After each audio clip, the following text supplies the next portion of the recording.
আসলে এবার যে নির্বাচনটি অনুষ্ঠিত হতে যাচ্ছে আগামী 12ই ফেব্রুয়ারি ত্রয়োদশ জাতীয় সংসদ নির্বাচন, এই সংসদ নির্বাচনে কিন্তু ভোটাররা নানা ধরনের চিন্তাভাবনা করছেন এবং বিশেষ করে যেসব প্রার্থীরা আছেন, বিশেষ করে বিএনপির পক্ষ থেকে এবার মিজানুর রহমান মিনু এখানে সংসদ নির্বাচনে প্রতিদ্বন্দ্বিতা করছেন এবং জামায়াত ইসলামীর যিনি প্রার্থী রয়েছেন দাঁড়িপাল্লা প্রতীক নিয়ে ভোট করছেন ডাক্তার মোহাম্মদ জাহাঙ্গীর, তারা তাদের যে নির্বাচনী প্রচার প্রচারণা সেটি কিন্তু জোরে সোরেই চালিয়ে যাচ্ছেন। শেষ মুহূর্তের প্রচার প্রচারণা অনেকটা, যে কারণে তারা কিন্তু প্রচুর অনেকটা ব্যস্ত সময় পার করছেন এবং ভোটাররাও আসলে তারা কি বলছেন, তারা কি ইস্তেহারগুলো দিচ্ছেন, তারা কি প্রতিশ্রুতিগুলো দিচ্ছেন সেগুলো আসলে ভোটাররা এখন শুনছেন এবং শুনে বিচার বিশ্লেষণ করে আসলে তারা তাদের যে রায় সেটি আগামী 12ই ফেব্রুয়ারি এলাকার সর্বাধিক উন্নয়ন যাকে দিয়ে হবে এরকম একজন প্রার্থীকেই কিন্তু এমপি হিসাবে বা সংসদ সদস্য হিসাবে এই এলাকার ভোটাররা নির্বাচিত করতে চান। আপনাকে জানিয়ে রাখি যে এলাকার সবচেয়ে বড় যে সমস্যা সেটি হচ্ছে কর্মসংস্থানের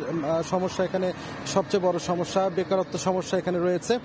পাশাপাশি এখানে শিল্প কারখানা কিন্তু সেই অর্থে নেই বললেই চলে, অথচ এই রাজশাহী সদর আসনটি সবচেয়ে গুরুত্বপূর্ণ একটি আসন। রাজশাহীর যে 6টি আসন রয়েছে এই 6টি আসনটির মধ্যে কিন্তু গুরুত্বপূর্ণ আসন, কারণ এখানে রাজশাহী বিশ্ববিদ্যালয়, রুয়েট, রাজশাহী মেডিকেল কলেজ, রাজশাহী কলেজসহ অনেক শিক্ষা প্রতিষ্ঠান রয়েছে। প্রতি বছর এখান থেকে অনেকেই উচ্চশিক্ষায় শিক্ষিত হয়ে তারা কিন্তু বের হচ্ছেন, বের হয়ে তারা এখানে কিন্তু চাকরির ব্যবস্থা পাচ্ছে না, যে কারণে কিন্তু রাজধানী ঢাকা সহ বিভিন্ন জায়গায় তাদের যেতে হচ্ছে, যে কারণে এখানে বেকারত্ব সমস্যা দূর করবে কারা, কর্মসংস্থানের সুযোগ সৃষ্টি করবে কারা, এখানে নতুন শিল্প কারখানা কিভাবে তৈরি করা যাবে, কাদের দ্বারা আসলে এটি উন্নয়ন সম্ভব হবে, এরকম একজন প্রার্থীকে আসলে ভোটাররা আসলে ভোটের মাধ্যমে বেছে নিতে চাচ্ছে। পাশাপাশি অন্য দলের যারা রয়েছেন, বিশেষ করে এবি পার্টির মোহাম্মদ সাইদ নোমান, তারও আমরা প্রচার প্রচারণা বেশ জমজমাটভাবেই দেখছি।